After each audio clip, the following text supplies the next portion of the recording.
So in today's video, I wanted to talk about Luka Doncic. I've made lots of content on the channel during the playoffs, but with the season coming to an end very soon, I wanted to get this video out about Luka. Obviously, his play in the playoffs, specifically this year, really caught the attention of many fans across the NBA, specifically including myself, and just how good he potentially can be, and just how good he is already. And if you guys watch the NBA at all, you know that Luka is probably the future best player of the next generation in the NBA.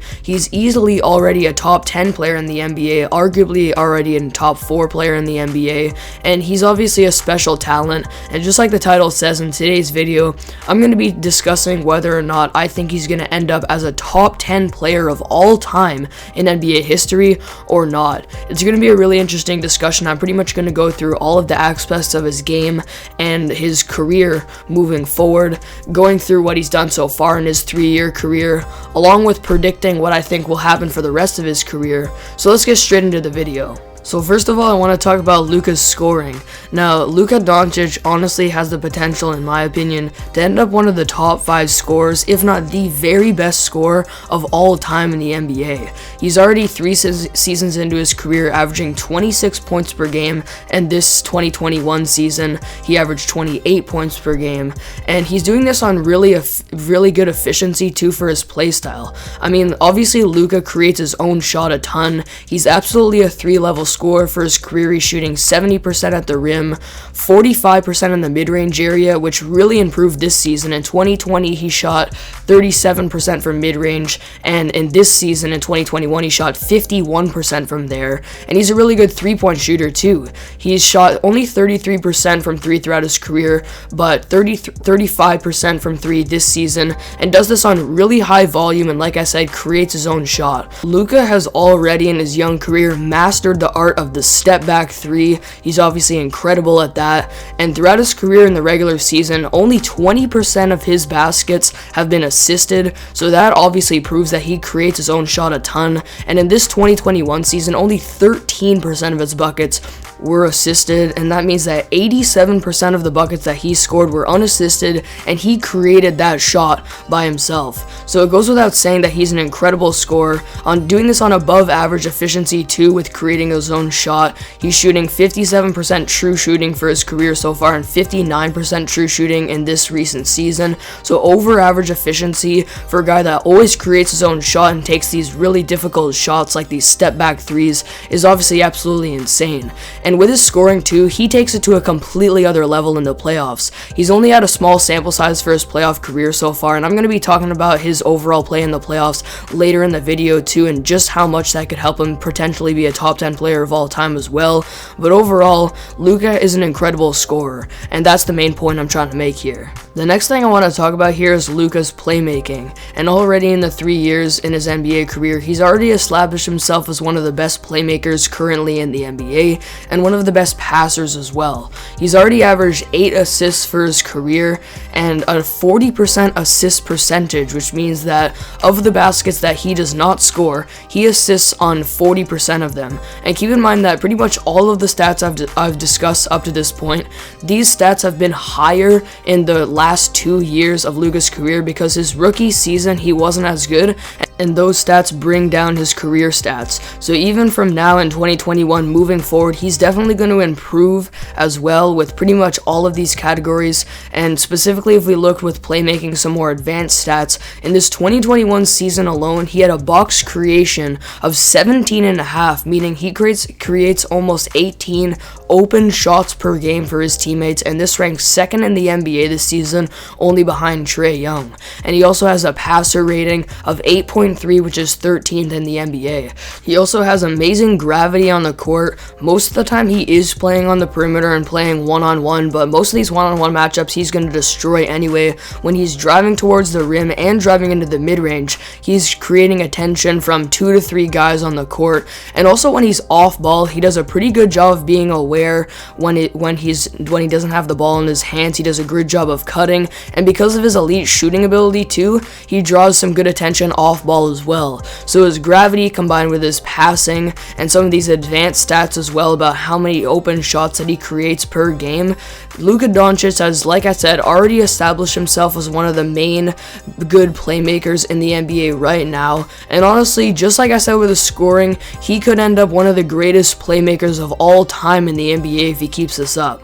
The next thing about Luka's game I want to talk about here is his defense and then briefly his rebounding as well. So one of the main doubts for Luka Doncic, and specifically the reason why he's actually not specifically the best player in the NBA right now, is because of his defense and how he's not really anything special on the defensive end of the floor. But if you watch Luka play, personally, I've been able to pick up on, in my opinion, how he's been able to improve defensively as his career has gone on a little bit, and he's already accumulated about 8 defensive win shares throughout his career so far, and has a career defensive box plus minus of plus 0.6. So according to those stats alone, he's a slightly above average defender, and throughout his career he's been a decent on-ball defender. He's held opponents to 45% from the field, and the league average is around 47%, and I think he's a really versatile defender as well. You can see how, because of his size, he can do a decent job defending multiple positions.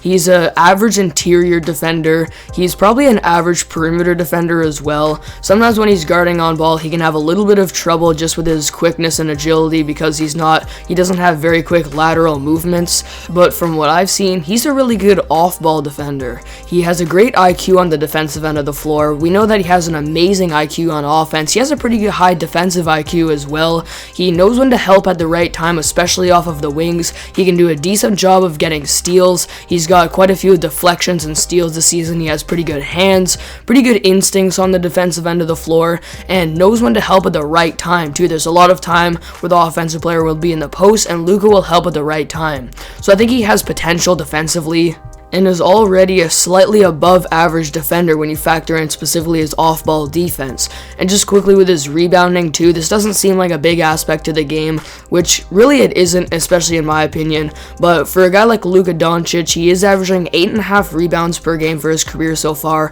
on a 14% rebound percentage, meaning that of the available rebounds on the floor, he grabs about 14% of those, which is very, very good for a point guard. And overall, it doesn't seem like that important, like I mentioned, but sometimes, especially defensively, defensive rebounds can be important for a point guard to get the ball right after a rebound and start leading a fast break in transition. Luka's also a very good transition player. He obviously has great court vision, and him getting the rebound and leading a fast break could be crucial to team success at points. So in conclusion here, Luka is a very good rebounder for his position, and from what I've seen, he's a slightly above average defender that has a little bit more potential defensively than you might think. Now I'm going to talk about some of my doubts for Luka and also my predictions for some of his stats throughout his career and how his career is going to look like. But before I do that, I want to briefly talk about his playoffs and how he's only played 13 career playoff games so far. The Mavericks got eliminated in the first round in 2020 and 2021 by the Los Angeles Clippers, but in both of those rounds they put him an amazing fight, and really simply just because of the play of Luka. He's averaged 34 points per game in those 13 playoff games on a ridiculous 49% from the field, 39% from 3, and 59% true shooting, which for his play style is absolutely insane. Only 8% of the buckets that he's scored in the playoffs have been assisted, so obviously creating his own shot. He has an assist percentage of 50%.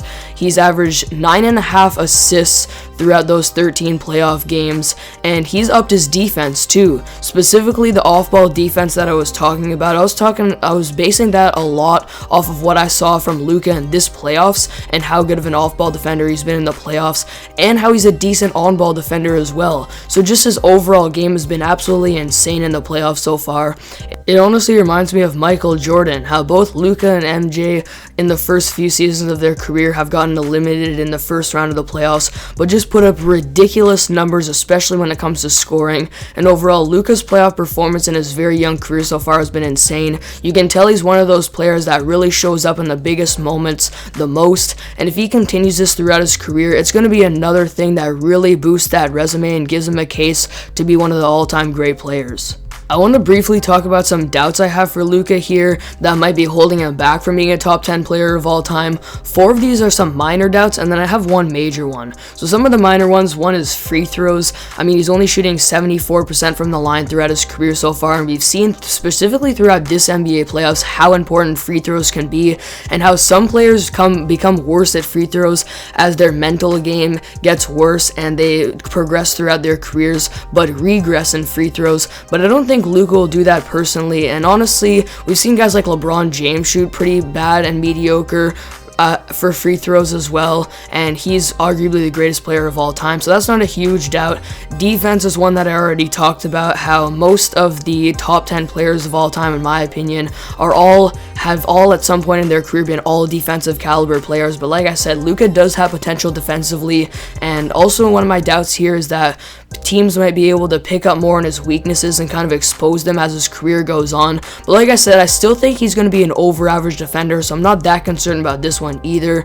A big one here as well is turnovers, how he's averaged 4 turnovers for his career so far per game, but again, he's averaged 8 assists per game, which is a 2-to-1 assist to turnover ratio, which is pretty good. So again, not a huge doubt here. Another one is longevity, how Luka doesn't exactly have the greatest conditioning and isn't in as good shape as some of the top 10 greatest players of all time, but again, he hasn't struggled with any serious injuries throughout his career so far, so again, this isn't a major one. The big one here is his ball dominant play style. Luka for his career in the regular season has a 34% usage percentage, and in the playoffs he has a 39% usage percentage, and both in the 2021 season, both in the regular season and the playoffs, he led the entire league in usage percentage. Now the reason that I think this is a doubt here is how if he's not able to adapt and play off ball a little bit more, if he's on a championship caliber team and he's trying to do all the work because of his ball dominant play style, I don't know if that's going to contribute that well to a championship caliber team. We know that at some point throughout Luka's long career, he's going to be on a team that has the ability to win a championship, but he's not going to be able to just simply do it on his own. Even a GOAT like Michael Jordan, who even he had a ball dominant play style, he was able to first of all have a great coach who would run a great system of the triangle offense and get more guys involved in their offense. And I think if Luka doesn't have this ball dominant play style, it could be a little bit more useful for a very good team that he's on in the future. But again, this isn't really a huge major one because I still think he'll be able to adapt to it. The only reason I classify this as a major kind of doubt that I have for his career is because all of the all-time greats, especially for me, the top 5 greatest players, every single one of these players has at least 4 championship rings. And personally, I don't know if Luka's going to be able to get 4 rings if he has this ball dominant of a play style. But again, it's not that huge a doubt because he's obviously still going to dominate with this play style, and whether he wins 3, 4, 5 rings or not, he's still going to be an all-time great. But whether you like it or not, rings do count towards all-time debates, and if Luka doesn't have enough because of his ball dominant play style, this might hurt his ranking a little bit here. So let me get into my predictions for Luka's career. I think that he's going to play 17 seasons throughout his career, make the All-NBA first team 14 times. I think he's going to win 5 MVPs throughout his NBA career and win 3 NBA championships. In terms of scoring, I'm going to go and put out the bold take right now that Luka Doncic is almost going to average 30 points per game throughout his career. I just think that's how good of a scorer he is. I think he'll average 29 points per game for his career on a pretty efficient for his play style, 48% from the field, 36% from 3, and a 59% true shooting for his career. In terms of playmaking, I think he's going to end up with about a 2.3 or 2.2 maybe to 1 assist to turnover ratio, along with about 8.5 assists for his career on a 44% assist percentage and a career box creation of about 18, so insane playmaking from Luka here. I think he's going to end up still averaging about 8 rebounds per game on a 13 or 14% rebound percentage and being classified as a slightly above average defender. I think at most in Luka's career during his peak as a defender, he can maybe be considered a top 50 defender, but mostly for his career, I think he's going to be slightly over average. In this this will help him not get bumped down the all-time list too far. Now, in terms of playoffs, I'm not going to get into specific stats, but I'll say right now, I think Luka is going to go down as a top 5 playoff performer of all time, and that is saying something considering the all-time greats that we've had dominate the playoffs. You can see, even early in his career, he just has the it factor. He's just way too dominant in the playoffs. No one's going to stop him there, and that's my real bold prediction of the video. Luka Doncic is going to be a top 5 player of all time in the playoffs. So this has been a long video, but it's time to answer the big question that I put in the title. Will Luka Doncic end up a top 10 player of all time in NBA history? Now, putting into the context that this would mean that he would be above players like Steph Curry, who currently ranks 10th on my list, maybe even Tim Duncan and Hakeem Olajuwon, who rank 9 and 8 on my list right now. But considering everything that I've said in today's video, my predictions for Luka's career, how he's going to average the 3rd most points per game in NBA history with around 29, be considered a top 5 scorer of all time, and a top 5 playmaker of all time, and a top 5 playoff performer, I think that he's just going to squeak in as a top 10 player of all time. So there you guys have it. That is my hot take of right now. In 2021, I am predicting that Luka Doncic will end up a top 10 player of all time. That is saying something considering the doubts that I do have for him, specifically with things like his defense, his ball dominant play style, and just how many great players we have in the history of the NBA, not only now but also in the future, how guys like Steph Curry, Kevin Durant might be in the top 10 players of all time by then. But I think Luka Doncic will squeak in there. I think he will be considered a top 10 player of all time, better all time than Stephen Curry. As you can see, that is obviously making a big statement, but this is my prediction of the day.